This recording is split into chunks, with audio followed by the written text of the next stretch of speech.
Persib Bandung tidak memiliki perwakilan pemain di daftar skuad terbaru Timnas Indonesia untuk laga lanjutan Grup C babak ketiga kualifikasi Piala Dunia. Menanggapi hal tersebut, pelatih Persib Bandung Boyan Hodak enggan memberikan tanggapannya. Boyan memilih diam karena merasa seharusnya pertanyaan ini ditunjukkan kepada pelatih Timnas Indonesia Patrick Kluivert. Menurut Boyan, Kluivert yang memegang kendali atas siapa saja pemain yang dipanggil untuk skuad Garuda. Ketika tidak ada nama pemain Persib dari 27 pemain yang dipanggil, Boyan pun tidak bisa berkomentar banyak. Pekerjaannya adalah melatih Persib dan tidak menentukan siapa saja pemain yang berhak membela skuad Garuda. Saya rasa pertanyaan ini seharusnya dilontarkan kepada pelatih Timnas.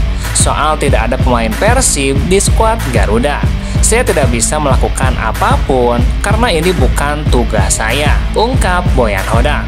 Melatih Persib adalah pekerjaan saya, jadi maaf, itu bukan pertanyaan untuk saya, tuntasnya.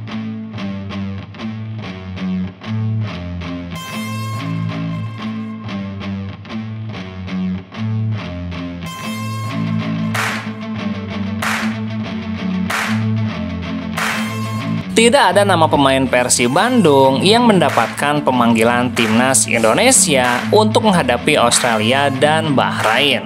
Patrick Kluivert telah mengumumkan daftar pemain Timnas. Sebanyak 27 pemain dipanggil untuk menggunakan jersey merah putih dalam laga lanjutan putaran ketiga kualifikasi Piala Dunia. Menariknya, dari daftar tersebut tidak ada satupun pemain yang berasal dari klub Persib Bandung yang saat ini bertengger di puncak klasemen. Biasanya, pemain Persib Bandung yang mendapatkan panggilan Timnas adalah Dimas Drajat, penyerang asal Gresik, Jawa Timur, yang rutin dipanggil skuad Garuda di era Sintayong. Namun, alasannya Dimas tidak dipanggil karena saat ini Dimas Drajat tengah mengalami cedera engkel. Cedera itu dialami olehnya sejak Januari dan disebut oleh pelatih Boyan Hodak kemungkinan akan kembali pada April mendatang. Sebagai penggantinya, penyerang lokal yang mendapatkan panggilan Timnas adalah Ramadan Sananta, Hoki Caraka, dan Septian Bagaskara. Selain Dimas Drajat, Persib sebenarnya punya beberapa nama lain yang awalnya diprediksi bisa mendapatkan panggilan Timnas, yakni Maklok dan Beckham Putra, yang menjadi bagian penting Pangeran Biru pada musim ini. Namun ternyata performa dan kemampuan Maklok dan Beckham belum berhasil mencuri perhatian tim kepelatihan Timnas yang dipimpin Patrick Kluivert. Selain itu, kedatangan Joy Pelupesi semakin mempengaruhi posisi Maklok di lini tengah. Sementara Adam Alis kesulitan menemukan tempatnya di skuad utama Timnas karena di lini tengah Timnas Indonesia banyak pemain Indonesia yang sering tampil di luar negeri dan memiliki level lebih tinggi dari Liga 1, seperti Tom Haye dan Marcelino Ferdinand, sehingga membuat persaingan semakin ketat dan pemain Persib tidak bisa bersaing dengan pemain yang abroad, tuntasnya.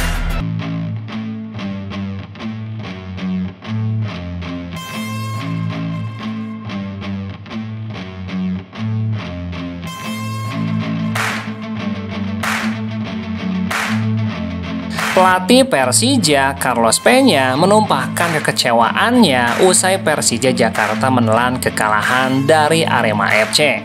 Pelatih berusia 41 tahun itu bukan hanya kecewa dengan hasil pertandingan 1-3 untuk kemenangan tim tamu, namun juga menyayangkan kualitas rumput Stadion Patriot Candrabaga. Kondisi rumput Stadion Patriot memang terlihat sangat buruk. Permukaan lapangan yang terlihat tidak rata cukup mengganggu aliran bola.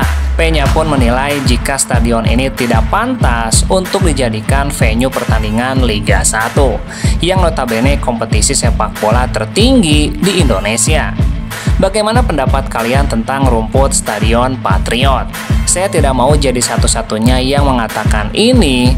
Kalian tahu jelas bahwa rumput stadion ini tidak cocok untuk pertandingan Liga 1.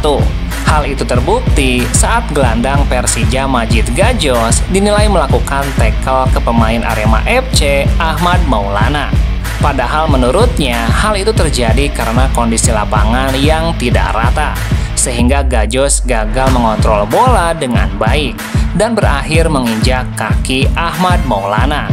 Menurut saya, kartu merah itu karena lapangannya.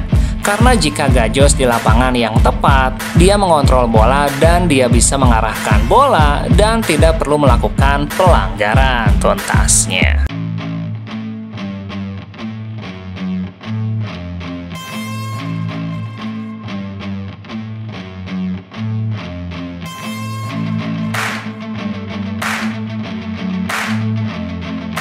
Persib Bandung sukses menaklukkan Semen Padang dengan skor 4-1 dalam laga yang menunjukkan perbedaan dan kematangan dari segi efektivitas, strategi, dan ketahanan fisik para punggawanya.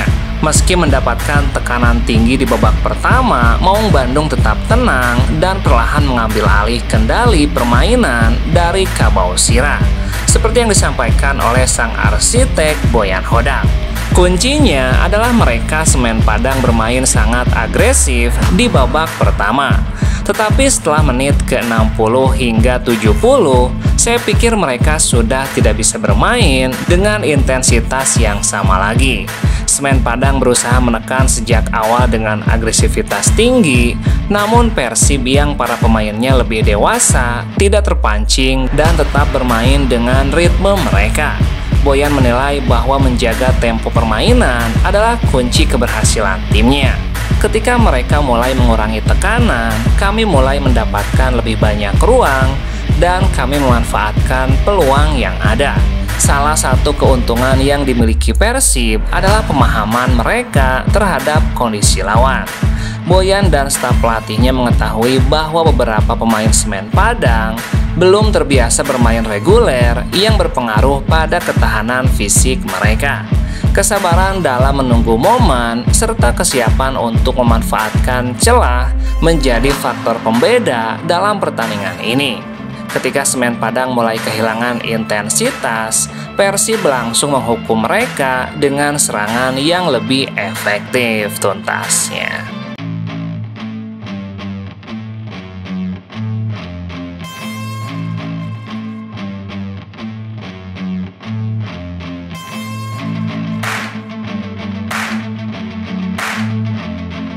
Berkat penampilan apik kiper timnas Indonesia, Nadeo Argawinata, Persib Bandung kini berjarak 5 laga menuju gelar juara back-to-back. Penampilan solid Nadeo bersama Borneo FC memberikan dampak positif untuk Persib. Nadeo mencatatkan 3 penyelamatan penting pada laga itu, di mana Dewa United kalah 1-0 dari Borneo FC. Kemenangan tersebut sekaligus membantu Persib menuju gelar juara back-to-back. Pasalnya Maung Bandung pada saat yang bersamaan menang telak 4-1 atas Semen Padang. Persib Bandung kini berselisih 8 poin dengan Dewa United di puncak klasemen. Tim asuhan Boyan Hodak hanya perlu menambah setidaknya 13 poin atau menang di 5 laga sisa guna mengunci gelar juara. Persib masih memiliki 7 laga sisa, 4 partai kandang melawan Bali, PSS Sleman, Barito Putra, dan Persis Solo. 3 laga tandang menghadapi Borneo, Malut United, dan Persita Tangerang. Jika Persib bisa menangkan 5 laga saja, maka Persib sudah dipastikan meraih gelar juara back-to-back musim ini. Walaupun Dewa United juga memenangkan pertandingan yang sama tuntasnya.